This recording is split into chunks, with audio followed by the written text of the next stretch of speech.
தாவைக்க செய்தி தொடர்பாளர் புகழேந்தி பேசி வரும் காட்சிகளை நாம் பார்க்கிறோம்.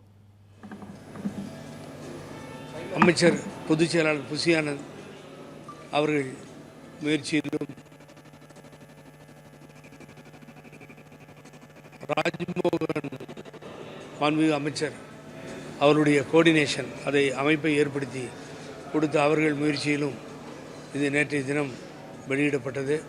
நான் எனது நன்றியை தமிழக வெற்றி கழகத்தினுடைய தலைவர் அவர்களுக்கு இந்த பணியை பேச்சால் தான் அறிமுகமானேன். ஆகவே தாவேகாவிற்கு ஒரு பிரச்சாரகியாக இருப்பேன். இந்த அரசு செய்கின்ற சாதனைகளை எல்லாம் மக்களிடத்தில் எடுத்து செல்வேன் என்பதை மகிழ்ச்சியுடன் தெரிவித்துக் கொள்கிறேன்.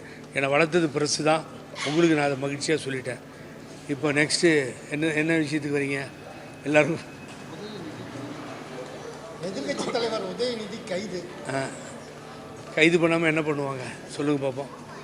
நான் முதல்ல குறிப்பிட விரும்புகிறேன். ஒரு நாகரிகம் என்பது அரசியலில் மிக முக்கியமான ஒன்று. யாரும் எதிர்பார்க்கவே இல்லைங்க. நீங்கள் ஒரு மேடையில் பேசும்பொழுது கீழே இருந்து கத்துறாங்க. ஒரு பெண்மணியின் பெயரை சொல்லி கத்துகிறார்கள் வச்சுக்கோங்க. கத்துறதே முதல்ல அநாகரிகம். சம்மந்தம் இல்லாத ஒருத்தரை சம்மந்தப்படுத்தி கத்துறாங்க. அப்போ நீங்கள்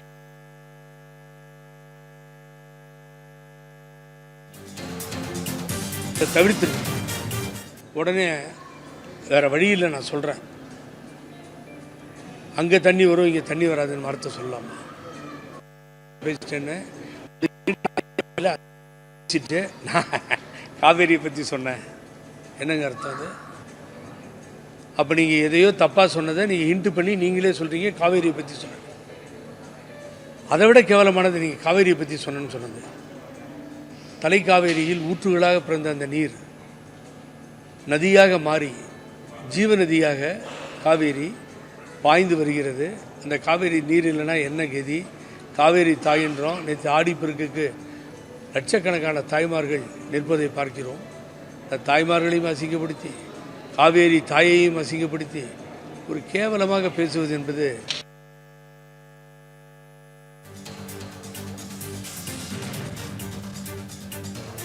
பண்பாடு அல்ல, அது நாகரீகம் அல்ல.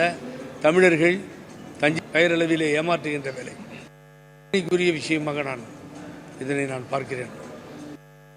அன்பார்லிமெண்ட் வேர்டு மாத்திரம் ஃபில்த்தி லாங்குவேஜில் இருந்தது. எனக்கு நினைச்ச மாதிரி ஒரு முதலமைச்சரை பேசுறதுன்னா, இது வரைக்கும் இப்படிலாம் எந்த முதலமைச்சரையாவது பேசியிருக்கீங்களா நீங்கள்?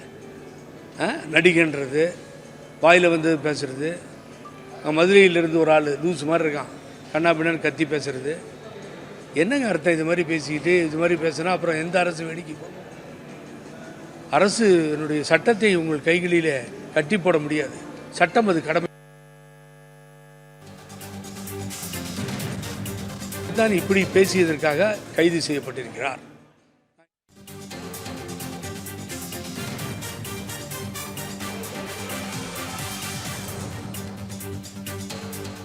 தமிழ் ஜனம் சேனலை சப்ஸ்கிரைப் பண்ணாம பார்த்துட்டு இருந்தீங்கன்னா மறக்காம சப்ஸ்கிரைப் பண்ணிடுங்க.